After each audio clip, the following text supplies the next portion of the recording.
And so I guess just to segue into the sheep pellets, you basically decided you can either get the going rate for sheep wool, or no, you're just using the wool that you would have discarded, right, for the sheep pellets. Yeah. The stuff that was covered in, just not clean and just black wool.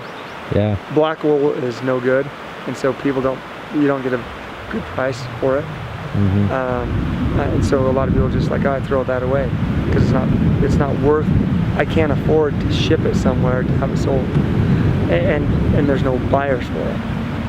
So that's what I did, is again looking for some way to try and diversify so that in your bad years you aren't hurt as much. Mm-hmm. And looking to diversify that way, I decided to look into using the wool and pelletize it and use it as a fertilizer. And of course, most of the wool that we produce is good wool, but it goes to clothing or whatnot. But the bad wool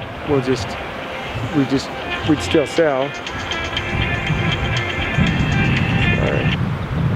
We'd still sell, but only because we would sell just because we had room on the truck with the rest of the good wool, and you'd get 5 cents for it, and you're like, yeah, okay. But now I'm taking that junk wool and pelletizing, making the fertilizer, and that's helping not just our operation but the whole sheep industry. And I've gone around to all over the western U.S. to these wool conventions to give presentations on the product and what I'm doing with it, and letting people know that, hey, I need any of your junk wool, don't throw it away. You can now ship it to me, and this is the price you get for it. I mean, people are excited, thrilled about it. Because you're giving them 5 cents and before they throw it away. Well, I'm actually giving them 60 cents. 60 cents? Yeah, 50 to 60 cents a pound. Oh, wow. Whereas before they were getting, the most they could get is 5 cents. So, yeah, I mean, it's a lot. So you're basically changing the game in the whole sheep industry. Oh, yeah. And are you selling enough sheep wool pellets at this point? Or no. Probably not. Yeah. I'm not selling enough. I mean, we're growing, but it's just such a brand new product, and it's so unique that most people, they go, oh, it's a gimmick. But then, all the tests that we've done, all the researchers or whatever, that's kind of what, that's what their initial thought was. Oh, it's a gimmick. Can't be that good. Someone would have been doing it for, before. And then they go, oh, wow, no, this really works. And it really fertilizes and really helps the plants grow, and it really holds water.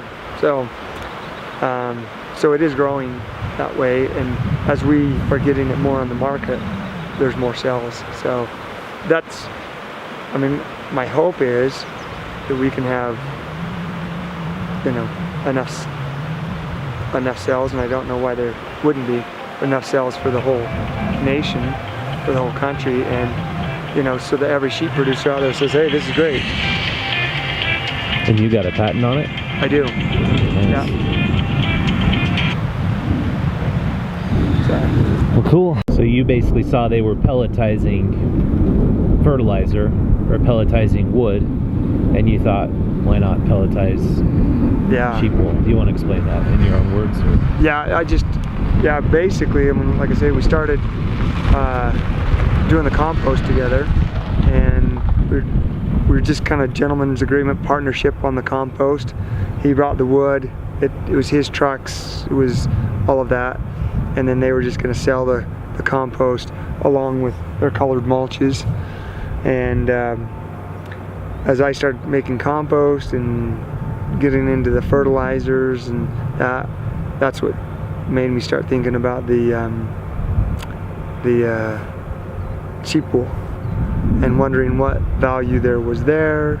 And mainly I kind of started looking about the water holding capacity, because I knew I held water, and they pelletized the wood pellets, and I thought maybe we could pelletize wool, because that's the biggest problem with the wool is having having people be able to use it, because if we look at these fleeces, you can see that you can't just take a fleece and throw it out on your garden and have it look nice or do work well or anything like that. I mean, it would hold water, and you could use it like a mulch, but it would also blow and other things, so it wouldn't be able to hold in. But by pelletizing it, then you can incorporate it into the soil, and it does, it'll fertilize, it'll break down, it'll hold the water, it'll help create the porosity by, expanding in the soil because the wool is so compressed and pelletized. So it's kind of what got us going. Cool.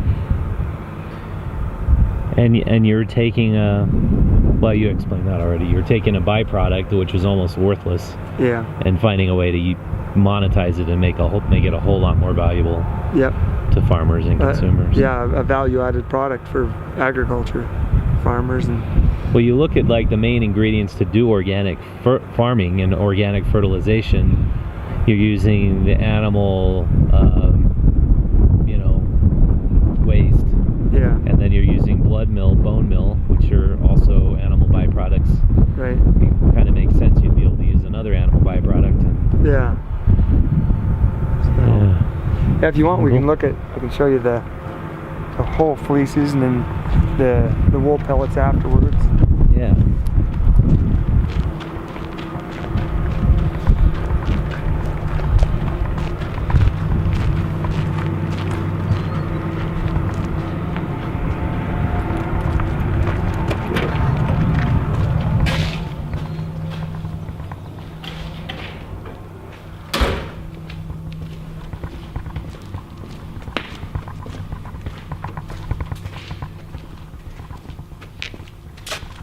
Yeah, this is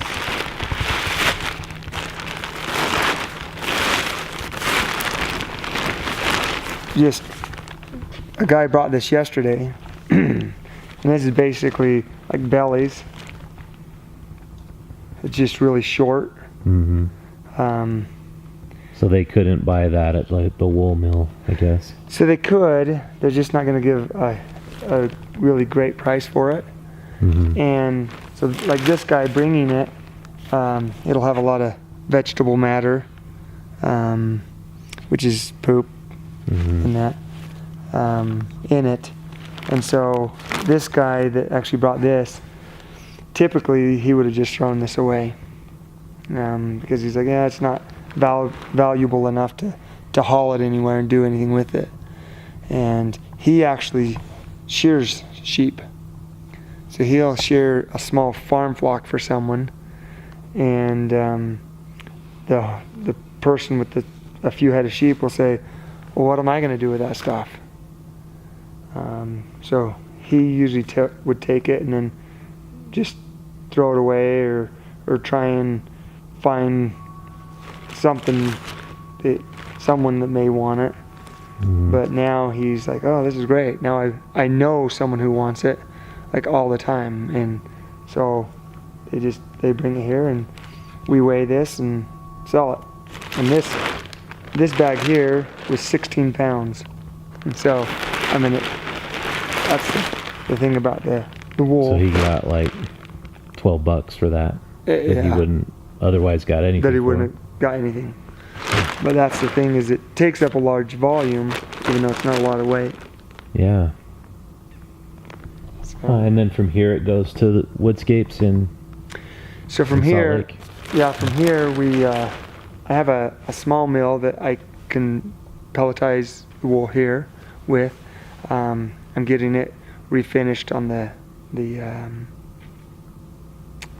dye.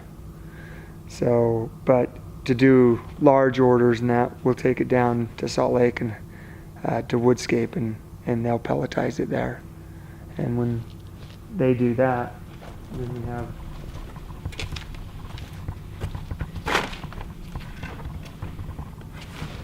this is what it ends up looking like.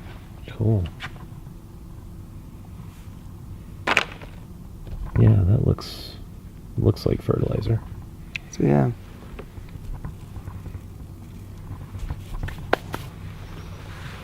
So instead of having a big fluff ball like that as a fleece, now people can take that and have a... Is anything added to it? Nope. It's just pure wool? Just pure wool. Wow. That's pretty cool. We had to learn how to modify the machine and that for the pelletizing process, but I think we've kind of got it now, so it's good. So how many years have you used it for your gardens? So this will be the pelletized wool. This will be the second year. The unpelletized wool, the fluff wool, 3 years ago we tried to put it into my wife's pots, just to try and hold water. Like I say, that doesn't break down as quickly as it does when it's pelletized. Mm-hmm. So that fluff wool stays in there for 2 years, even though you try and mix it into the dirt and stuff, but it's really hard. Mm-hmm. Oh, cool. I'll give it a shot. How much is a bag like that? So those are $8. I've been gardening for 20 years, and I'm not any expert, but I can get a lot of tomatoes in a little space. That's kind of my specialty. Yeah.